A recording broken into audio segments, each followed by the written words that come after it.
Hello, good morning and welcome to the ECA webinar series.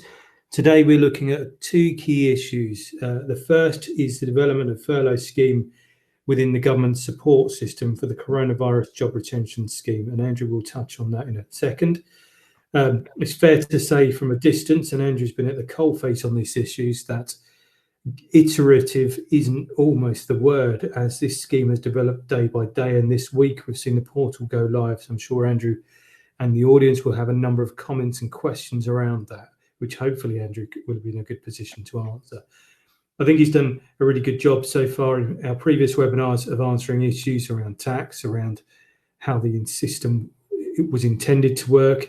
But as I say, government has developed that bit by bit. And then in the latter half of today, we'll be looking at distributors, manufacturers, and how you get hold of goods. There's been a lot of press this week in some of the mainstream construction media about what there's a shortage of, who's closed, what manufacturers are not open. And actual fact, for our sector, in the engineering services sector, that may not be true. So we'll try and hear from Margaret Fitzsimons from the Electrical Distributors Association and Chris Armstrong, if we can, on that. But for the moment, let's go back to Andrew and see what the furlough scheme looks like in this week as things have gone live. Yeah, thanks, Rob, and hello, everybody. Yeah, it's been a bit of a roller coaster, but I think we, with any luck, have reached a little bit of a plateau, at least for now. I'm not going to spend a lot of time because the bulk of the agenda, as Rob has said, is really about distribution and supply chain matters. But given the timing of the webinar and the launch of the online portal for grant claims on Monday, we thought a little bit of a slot here would be a good idea.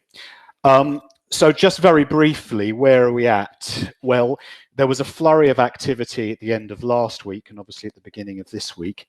At the end of last week, there was publication of some specific guidance on calculating the claims. It built on the previous guidance, and I have to say, some of that building was a little bit confusing. And I think in an attempt to try and provide more information, more detail, more specifics, I think government did confuse a few people. I think we've been able to deal with that, and certainly in terms of the helpline inquiries we've had around the inclusion of overtime earnings, which our advice remains that for most overtime it can and should be included, and also for incentive pay as well, which also most of the time we feel can be included. So it didn't change anything, but I think for a few employers, reading that guidance for the first time was a little bit confusing. In terms of the portal itself, I have to say we were anticipating more teething problems and issues with the portal, but actually that there appear to have been. The general feedback from ECA members who have used the portal is that it works pretty well. It's quite straightforward. It's pretty user-friendly. And that's borne out really in the stats. I mean, the first day stats, as I understand it, 185,000 employers completed claims, covering 1.3 million employees, furloughed employees, workers, and grants of up to 1.5 billion were applied for. So that's pretty good on the portal. In terms of the online calculator, the response to that's been slightly less favourable. There have been criticisms that it's very limited in its scope, only certain kinds of claims it can handle. And secondly, there's been some feedback that the answers it gives are different from the answers in the government's own guidance. So some experts are actually advising against using the calculator and going straight to the portal for your claim, where, as I've said, generally speaking, people are having a pretty good experience. In terms of responses, yeah, we've had very limited inquiries, actually, mainly around the inclusion of overtime earnings, and one or two questions around the eligibility of employees who are hired after the 28th of March, but before the 19th of March, and the reporting requirements around that. We've updated our eligibility guide, which along with our other guidance in this area is on the coronavirus webpage. We've updated it with regard to holidays. That was a long-running uncertainty around the position of furloughed workers and holiday entitlements. Well, it's now been confirmed that in effect furloughed employees are in the same position as other employees. They can take holidays, and when they do take holidays during furlough, the pay for those holidays should be calculated in the normal way for holiday pay rather than the normal furlough pay calculation. You will, though, if you do pay holiday, get the ability to claim back for that holiday pay up to the 80% furlough figure. You'll need to top up above that. In terms of other information, we are continuing to issue every couple of days some updates on the claims process. I've basically given you now the main content of the 2 claims updates we've had so far, which we issued on the 20th and the 22nd, i.e. today. The main thing I would mention in the latest claims update that's been published today is that we do provide you with a walkthrough of the claims process on the portal from our own experience of using it, so that if you're having any trouble or want to get a little bit of comfort about what's involved in using the portal, then look at the claims update dated the 22nd of April. So moving on to my next slide, which is also my final slide. That's the situation at the moment. As I've said, the experience of the online portal seems relatively good. We'll wait to see, of course. The proof of the pudding will be in 6 days' time, or 6 days after claims have been submitted, in terms of what employers get back. The 6 days is the amount of time that the revenue have indicated that it will take for claims to be processed and for the money to be paid into your bank accounts. So we'll see if any issues arise from that. But at the moment, as I said, people are really focusing on getting those claims in. Another focus that's grown over the last few days is the whole issue of recovery, and I know that will be a theme almost certainly in the section which Rob and Margaret and Chris will be involved with later. But we are, as a whole, as an industry, starting to think about that, and it's particularly significant for us because it does appear as if government are anticipating that construction, and by construction I mean not just new build but also repair and maintenance and the domestic sector, it's anticipated that those will be some of the first sectors to start returning to work, and there are various CLC work streams in that area. Specifically, the CLC, as I understand it, are beginning to work on a recovery plan that will try and pull all of those work streams together. One of those work streams, and this is the one that I'm involved in and therefore is relevant with regard to this, is the question of the interaction between the furlough scheme and recovery, a return to work. And one of the questions that we're looking at is the current inflexibility of the furlough scheme with regard to working whilst on furlough, with regard to the minimum duration of 3 weeks for furlough, and any other aspects of the furlough scheme. Are those features part of the problem in terms of a process of returning to work? You've got my email address there. And so if you do have any suggestions, then please send them to me. There will actually be an industry-wide survey trying to ask questions about this area, and that will be coming out in the next day or two. And if you're part of an association like ECA, EDA and others, your associations no doubt will be circulating the details of that survey to you. So please do participate in that survey when the time comes, and we'll obviously be talking to other parts of construction and to the government, various parts of government that are interested in this. That is it. I have to say I'm in a way pleased that I'm not being asked questions at the moment, not least because I think, to be honest with you, the sort of deluge of questions that we were getting in the early days of furlough, I think people have pretty much got all the answers. I mean, one thing that has been raised, which I will talk about very briefly now, before handing over to my colleagues, is on the whole issue of training whilst on furlough. That is something which increasingly the resources for companies and their employees to access free CPD, free training online is becoming more and more available. Just looking at ECA ourselves, we are running what are called Technical Tuesday webinars at the moment. You've got Voltimum, who are hosting the webinar today. They've got a whole range of free to all open access CPD content available, and others like NIC, and the Welsh Government yesterday announced some online training resources. So definitely worth tapping into. In terms of any complications around training, there aren't really anyway. I mean, what the government are saying is that furloughed employees can undertake training, providing that training doesn't in some way provide services or raise money for their employer. And it's difficult really to see unless you're part of a training business how training would. As long as you are undertaking that, then and it doesn't have those effects, then there's not a problem. In terms of pay, again, not much of a problem.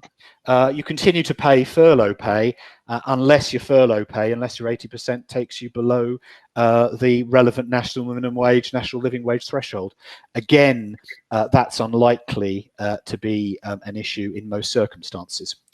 Okay, one question.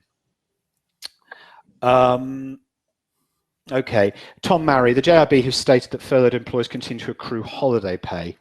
The cost of accrued holiday pay not recoverable. This may lead to redundancies if employers cannot recover these costs. The answer to the question, Tom, is that you recover the cost when you pay out the holiday pay. And there has been confirmation from the government now, I think, as I've already alluded to, that furloughed employees can take holiday, and you as an employer are within your rights to suggest to your employees that they take holiday.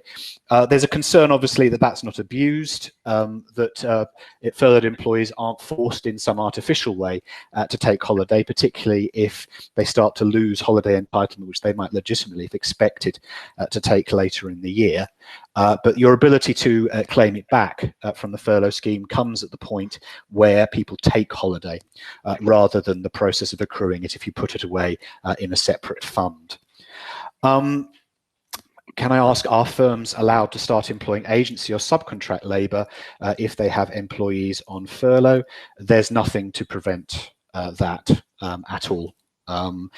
Indeed, some of the inflexibilities around furlough, the point that you're not allowed or your employees are not allowed to perform any work whilst on furlough, means that for some firms, for providing things like emergency cover and essential cover, are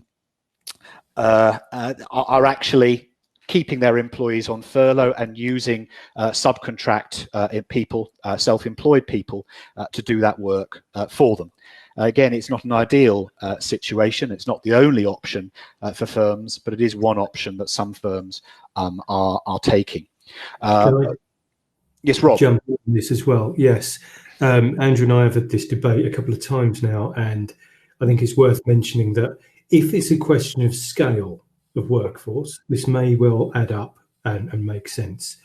For me, who deals with the commercial contracts and the outsourcing and subcontracting issues, there is still an element of overhead because somebody's got to manage those agency, self-employed labour only, and subcontracting resources.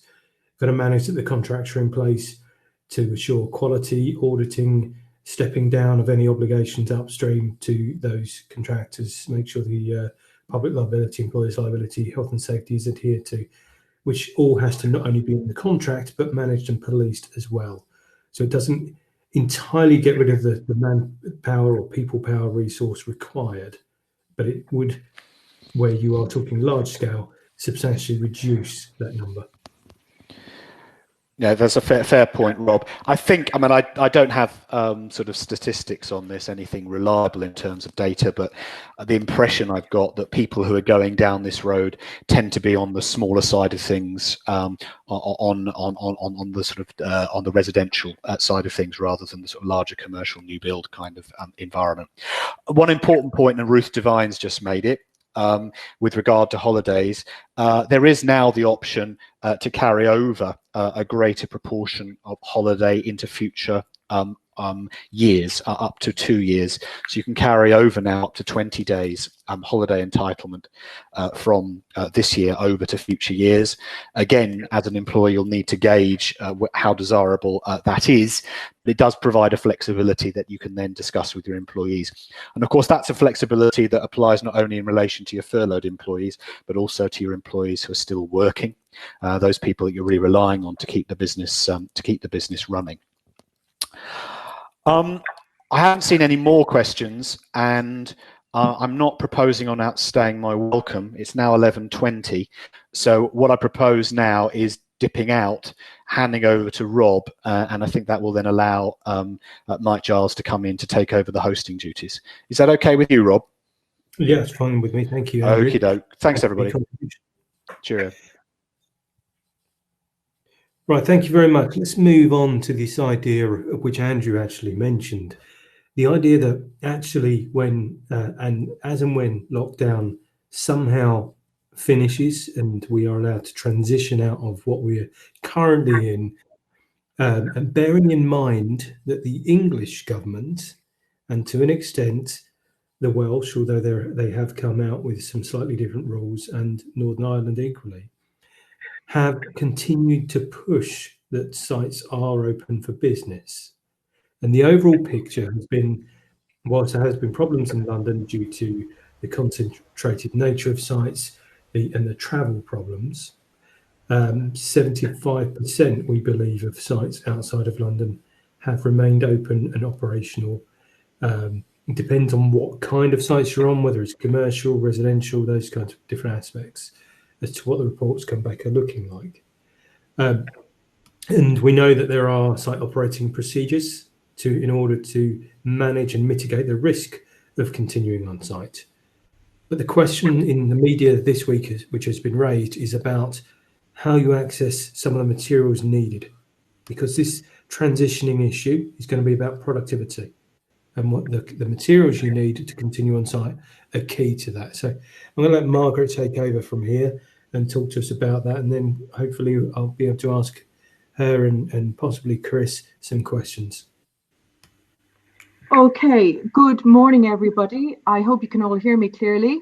I've had a little look into the attendee list. There are almost 100 people here, but I've seen many wholesaler names along the list.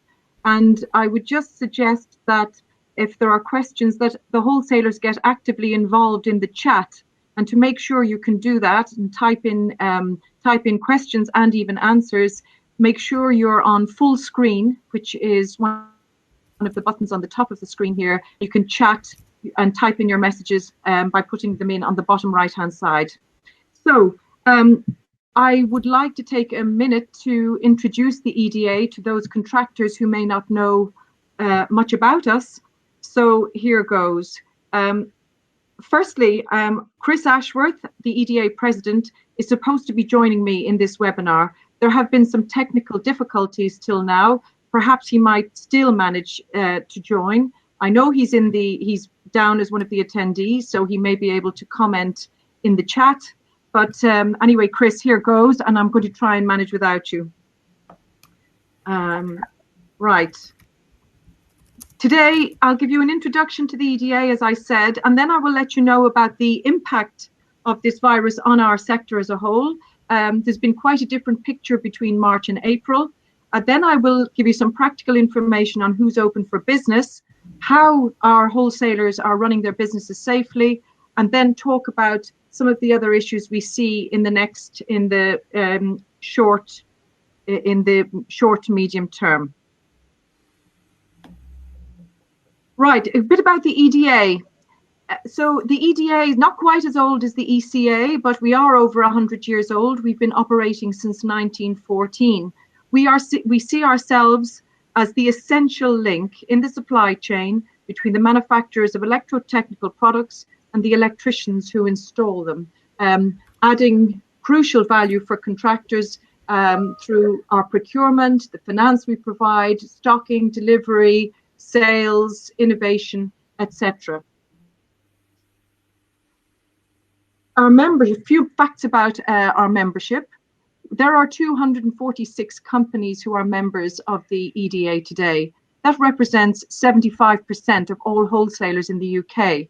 And they range in size from the largest company in the industry, who you'll all know, Edmondson's Electrical, with a turnover in excess of 1 billion, down to small independent electrical wholesalers with one branch. But regardless of how big or regardless of how small a wholesaler is, effectively, we are talking about lots of branches operating around the country. There are, in fact, 1,920 of them, 25,000 employees, and turnover in excess of 4 billion. We also have in the EDA manufacturers who are affiliated members, and I think you'll recognize many of the names here. They're many of your leading suppliers. We have tight links with those manufacturers, and we have much interaction with them. You'll recognize this building here if you're an ECA member, because this is the head office of the ECA, and the EDA is located in that building alongside a number of other trade associations, and this really helps and facilitates communication between our associations. I'm only going to mention, I'm not going to rant on about the EDA for too long, but there are just two very important activities we get involved in, which are crucial to the service we're able to offer to our contractor customers. The first is Product Knowledge Program. You'll see a big list, an array here of books, actually, which are modules training the trade counter staff on the technicalities of the product ranges that go over the trade counter and that they deliver to you. About 600 learners every year study an average of 3 of those modules. They're City and Guilds accredited and CPD certified. We also have an apprentice program, very different to yours. We're not training electricians, but we offer training to the staff on a variety of different topics at a variety of different levels. So that's our training activity. One more activity I want to mention to you, something that you will not hit you immediately, but something that's incredibly important for the future of our industry, and that is the digitalization of our sector is happening now, and the EDA is helping the sector prepare for this. We're currently working on the creation of a central pool for technical product data. We're using a model called ETIM. I'm not going to go into it now, but it is a model being used across Europe, designed by contractors to help them identify products, select and source using the technical attributes crucial for electricians. It's a not-for-profit data pool, by the way, and we're working with manufacturers at the moment to build the data that goes into it. You can find out more on that web address there, etim-uk.co.uk. Now we move into what's been going on since this COVID crisis started. I think the March situation, a lot of confusion. We actually saw in March that there was quite a lot of increased sales activities in weeks 1 to 3 as people anticipated that there would be a close down, and they started to stockpile. There were some declines in some organizations, but other organizations actually increased their turnover. So as a general rule, March, with only 1 week of lockdown, was relatively stable. But what we saw in that time was that meetings and events were cancelled. Once the lockdown was announced on the night of the 23rd of March, wholesalers were thrown into quite a state of confusion, really, as to whether they should open or whether they should stay closed. Were they critical workers? They were supplying critical projects, but it wasn't clear whether they should be opening. Some felt ethically that they should close to keep their employees safe. Others felt they had to stay open to deliver to critical projects.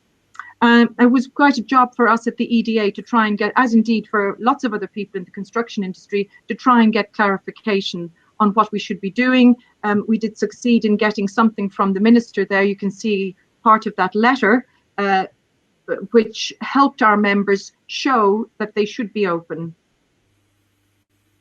The status, though, at the end of March was that 2/3 of employees were furloughed, and the wholesalers then had to go about implementing social distancing in their businesses. You would have seen a lot of coverage in the press and on social media about electrical wholesalers delivering to critical projects and actually really highlighting that. It was actually, I think, very good for our sector to be able to show that a sector that's not particularly seen as glamorous was suddenly able to hold its head high and show that it was delivering, that it was now critical and delivering to Nightingale hospitals and other such projects. April is a different story. We saw a major, obviously the statistics aren't out yet for the month, but we're seeing a major reduction in activity. Many of the critical hospital-related projects have been completed. And as a general rule, we're seeing the construction sector in general down 50%, housing not happening, and RMI stopped because people just can't go into homes or offices and do work there. We also see from, let's call them our sister organization, the builders merchants, many of their outlets are closed. They're more closed than open, actually. So far this month, wholesalers are telling us that their sales are down around 50% compared with last year. But an interesting point is that internet sales have been less impacted. So people seem to be turning to the internet. Not that there's a huge volume of work to be done, but they're trying out ordering online. Many of our members were frustrated by the business interruption loans. I think we're not alone in that. I'm sure many businesses have been frustrated, and there's been an awful lot of coverage in the newspapers about that. And I think the government is trying to pick up on that and improve it, but it has been frustrating for our members. A further frustration is mixed messaging from the government. So on the one hand, we are hearing construction is open for business, and support and encouragement from the government department bays, versus announcements every night at 5 o'clock telling us all to stay at home, save lives and protect the NHS. There are concerns, the public sentiment is very much against sites, and there have been situations where workers have had to come home again after going to site to work, and police have turned people back. We've been trying to help people out by providing them with letters proving that they are allowed to work. We've also another frustration with Scotland doing its own thing, and Wales and Northern Ireland all approaching the crisis in a slightly different way. The thing that's becoming more obvious and more of concern to us now is what should we be doing about personal protective equipment? And I don't mean selling it, I mean wearing it. I think, again, this is on the news every day. Nobody is quite sure whether we should be wearing face masks, whether our employees should be wearing face masks. But it's something that's going to have to be sorted out, because I think social distancing is going to be with us for a while. Cash flow is now a concern. It's something that people are starting to talk about and trying to find ways of optimizing cash flow, yet keeping it flowing down the supply chain and doing the decent thing.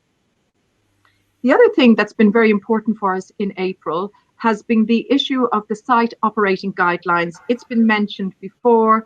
It's crucial for us to make sure that wholesalers are safe, their staff, their customers, and their suppliers. And so I'm going to talk about the site operating guidelines in a second. I just want to get across the message very strongly and clearly to all contractors that you can rely on the electrical wholesalers for continued supply. We have created a central hub at the request of many other the contractors and the suppliers, asking us to, oh gosh, I've got an echo now, to put this information in an easily accessible format. So you will find this information on the EDA website, and it will tell you about the businesses that are open or closed.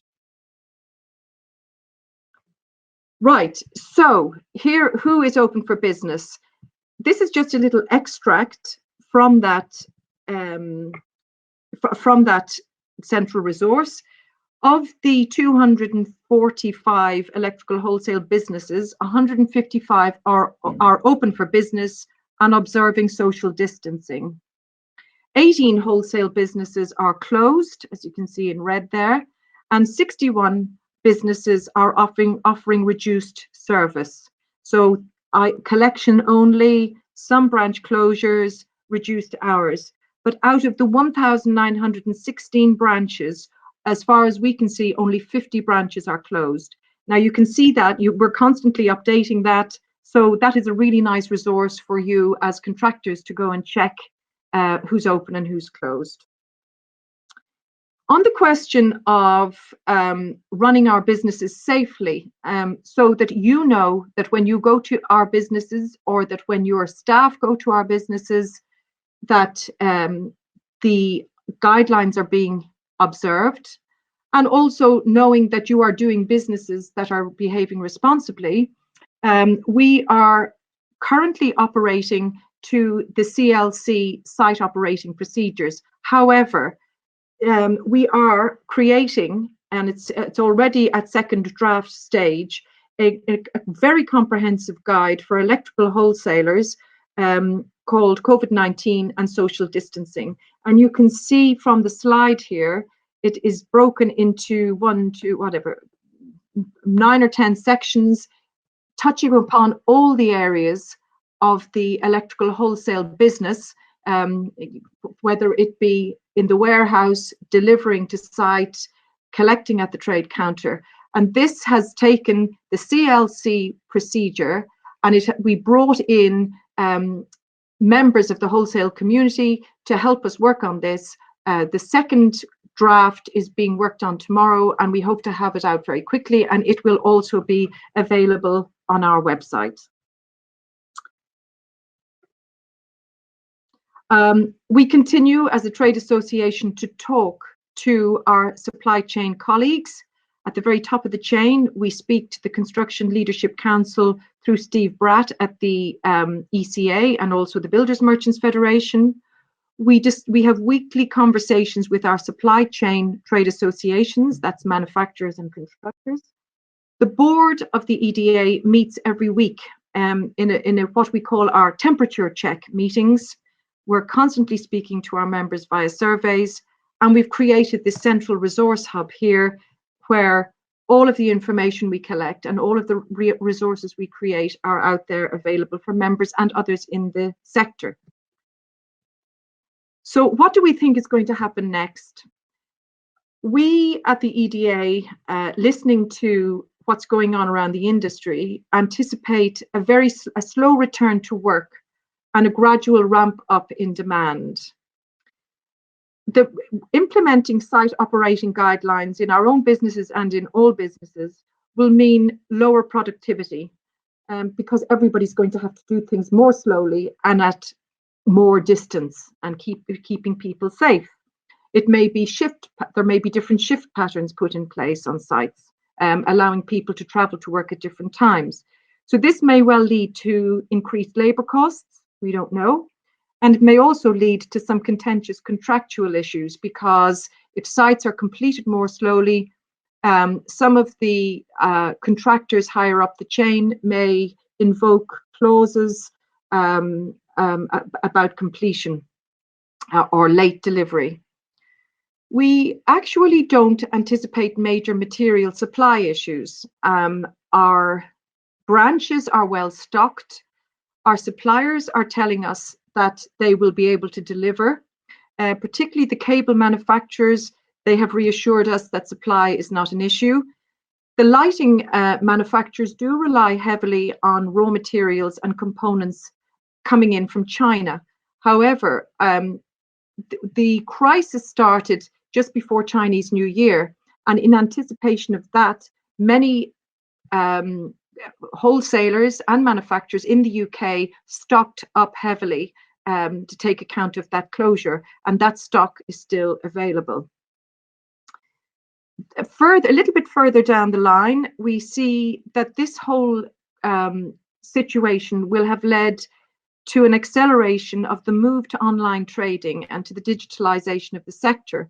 And that's something that we would love to hear from contractors about. I don't know if you have a chance to put this into the chat and tell us if this is something you're using more, something you see yourself using more in the future. It's certainly something we see as a change that will have been speeded up because of the coronavirus crisis. I just want you to know that having just completed the branch listing and the wholesaler business listing, telling you what businesses are open and closed, we're creating a central listing of supplier members with their opening status, and that should be published shortly on the EDA website. So this is a little screenshot of the EDA website, so eda.org.uk, and this is the hub we have created, which provides all of the resources I've just mentioned, and in particular for contractors, the business as usual section, and very shortly, once this guide is complete, that will be there too. It may well be useful for you as well. I think that takes me to my questions. Excellent. We haven't had too many in the chat, so a couple from me, and then perhaps Rob might be able to have a bit of a dialogue with you. The first one is in terms of the stocks that your members have had in their warehouses and generally getting hold of stock of all kinds, whether it's lighting or whatever. Are there any particular challenges they faced? We have discussed this and at these weekly meetings. As things stand today, and in the short term, we don't see major problems getting stock. And I would call upon my wholesaler colleagues in the chat to contradict me or make any points on this if they have any. I'm going to ask a supplementary question to that as well, which is for the wholesalers out there, either on the chat and or Margaret, is there a distinction between those that stock which is high volumes of less complicated stock versus more bespoke high value pieces of stock that might have to be ordered on a piece by piece basis or something like that? There was anecdotal evidence given to me, but I don't know whether it's true. So again, correct us if we're wrong, that some of the Brexit stockpiling was able to ease the strain in this area. Yeah, I've heard that is true. The Brexit stock, many people actually overstocked for Brexit, and that stock is still in the system and available now. You talked about high value items. It is possible that there could be some delays on high value items. I would call upon my colleagues here in the chat to perhaps comment on that. I've seen Ruth Devine saying there's longer lead times for panel boards and switchgear.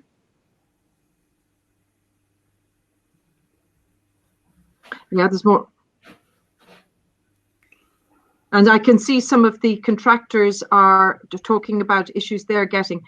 What I would suggest is if there are contractors with issues, if they could get in touch with me afterwards, and I can see if we can point them in direction of where they might be able to get their hands on some of these items. What might be useful as your COVID-19 website develops, and this is like all of us, iterative. We each have these hubs. Is if the what you mentioned is that EDA, you're going to host a list of those that are open for business. Hopefully, how they're open for business, because there must be modified ways of working for payments, for delivery, which extends to where you covered SOP, which Yes, is there was some. 3, the site operating procedures. So how you pick up your goods and how you pay for them and order them, which is the online bit.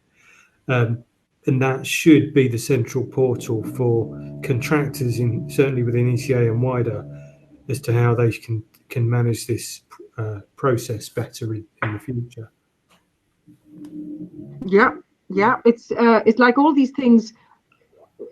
These are if the devil is in the detail. Keeping this type of information up to date all the time is difficult, but having it in one central spot is more helpful for everybody. So we're very happy to look at, to take that on. I've got to apologise to listeners that might be able to hear the fact that I'm sitting in a house where the construction works next door. Slightly ironic. The other question I wanted to ask, there is an anecdotal, which I suspect is more sensationalist press at this stage, during the week, saying some of the main contractors are looking at buying stakes, corporate stakes in manufacturers or distributors or wholesalers. Have you got a view on that, Margaret? Well, I haven't heard that at all, but maybe my colleagues in the chat have. I have not heard it. That hasn't crossed my desk. Okay. The one thing I'll respond on that to say is, given that they're also, or we are also, as an industry, arguing that we all exist on wafer-thin margins, it would be surprising to know that there are huge pots of money available within those businesses to inject into acquisitions, mergers, or anything else with manufacturers, distributors, or wholesalers. So I suspect that is an exaggerated anecdote. Yeah. So so contractors going up vertically up the supply chain, integrating vertically. That's what we're talking about here. Yes, it was, I guess, to reassure their clients, the end user clients, that there would be sustainable supply. So they would simply free issue to a contractor as an installer rather than a supply and install basis materials they needed. And because they would have larger purchasing power, the idea would be that they could ensure volume supply agreements and the sustainable supply of the resources needed to get the job done. Mm-hmm. However, as I say, I would be very stunned, because that creates all sorts of risk issues, which historically the industry has been fairly allergic to doing. Yeah. I have seen it done with certain supermarket retailers and various other bits and pieces for energy saving and maintenance issues. But it is very, very rare that the top tier of the supply chain wants to contract with the goods supply end of the supply chain to deliver direct. Where did you hear this, Rob? Where was that? Where did this rumor come from? It was in one of the media. I don't want to spotlight them on a webinar, Mm-hmm. in case that's seen as particularly negative towards them. But it was in one of the mainstream press that we all read. Okay. At the moment. It's a bit like the other one, which is worth mentioning at the moment. There was an article out about a shortage of materials across the industry this week. Yes. I have to say, focused on plasterboard and bricks, not the technology that goes inside the building supplied by your clients and ours in order to make the building work in an intelligent way. Well, I did read that article, Rob, and what struck me was the fact that the people surveyed on that in that article, or for that on that questionnaire, were all what you would describe as tier 1 contractors, and of course they are the ones who are most engaged in purchasing of the heavy side building materials, and those are the materials that came through in the survey. But if you were to survey your members, tier 2s and majors and tier 3s, etc., I think the picture would be different. They would have highlighted different products. One from me, Margaret, if I may. To what extent has the current situation sped up the sort of digital transformation as some of your more traditional members? This is where I wish Chris Ashworth was here with me.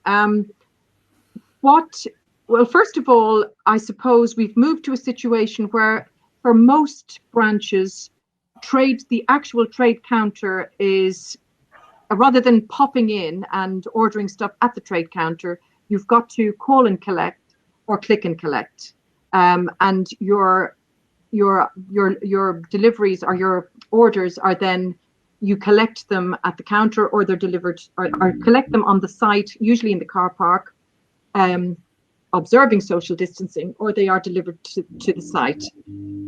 We've heard from wholesalers who do have online e-commerce capability that those sales have been less impacted and more people are trying them out. So this has pushed people to try something that they probably didn't want to, probably hadn't bothered trying before.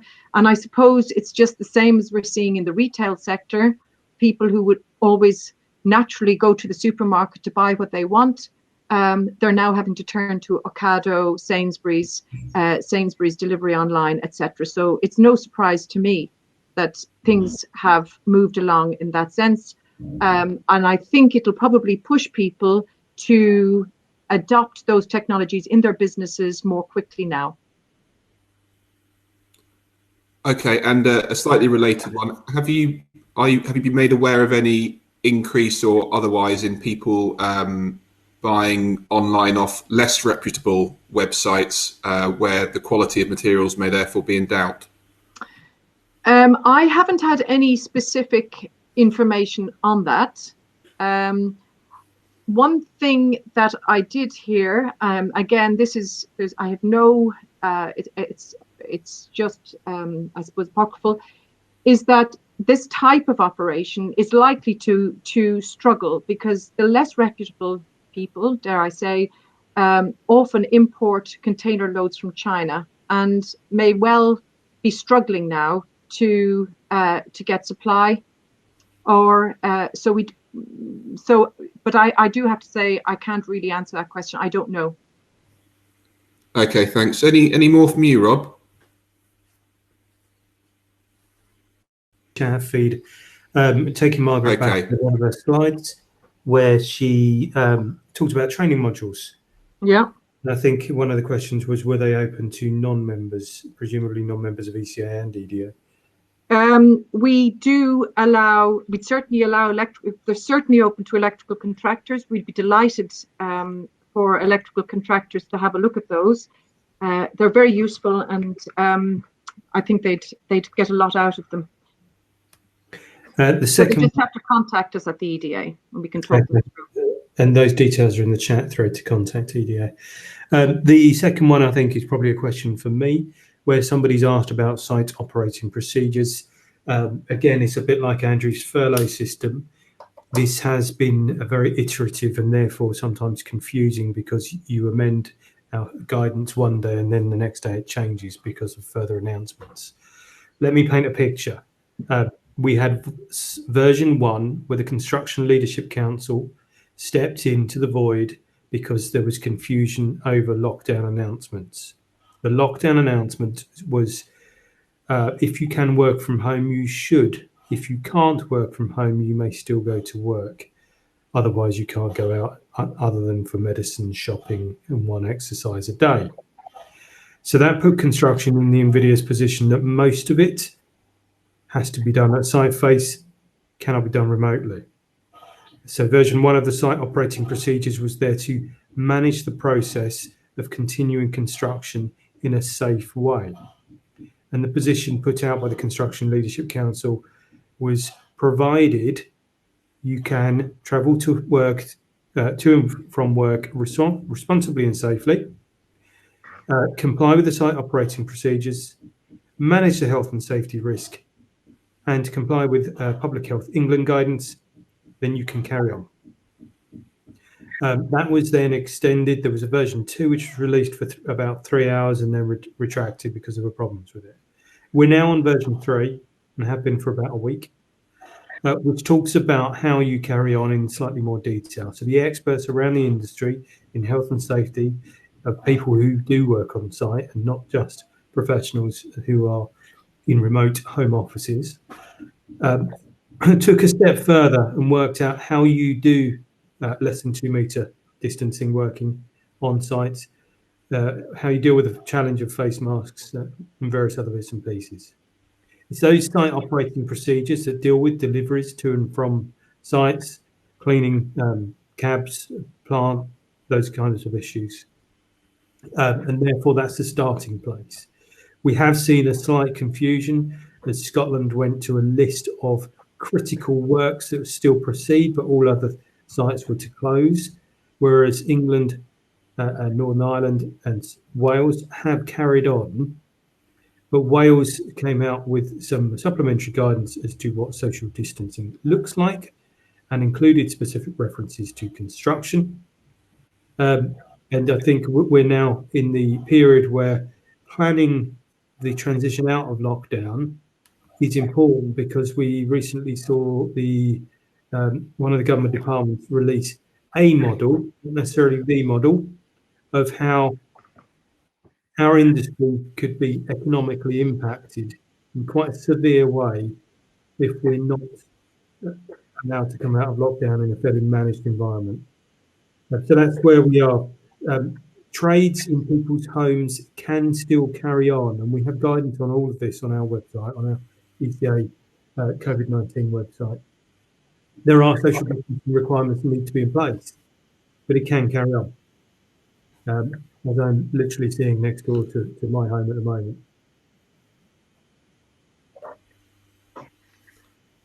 Okay, thanks, Rob.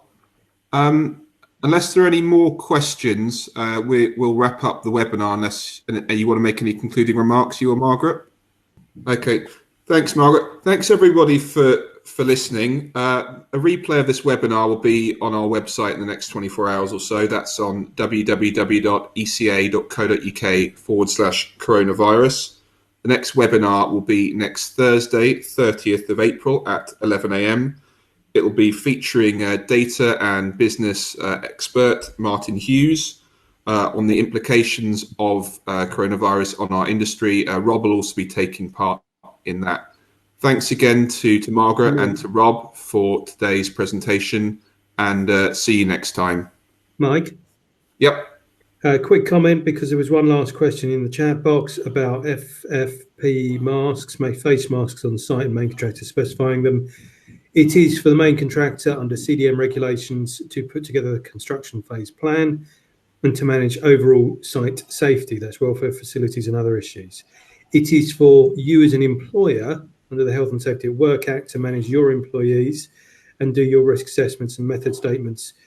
And I believe on our website we now have incorporated into those ERAMs and other toolbox talks, etc., how you manage this health and safety risk, i.e. it is not for the main contractor to specify what face masks must be worn. It would be for you to determine the answer to that question, if indeed any is needed. I'm not a health and safety expert, so I won't actually answer the face masks issue, but the onus legally is on you to determine the answer to that question, not to the main contractor. Thank you. All right, thanks all. Just to finish off, please do visit our website at www.eca.co.uk/coronavirus. Thanks again to all for listening and to our presenters.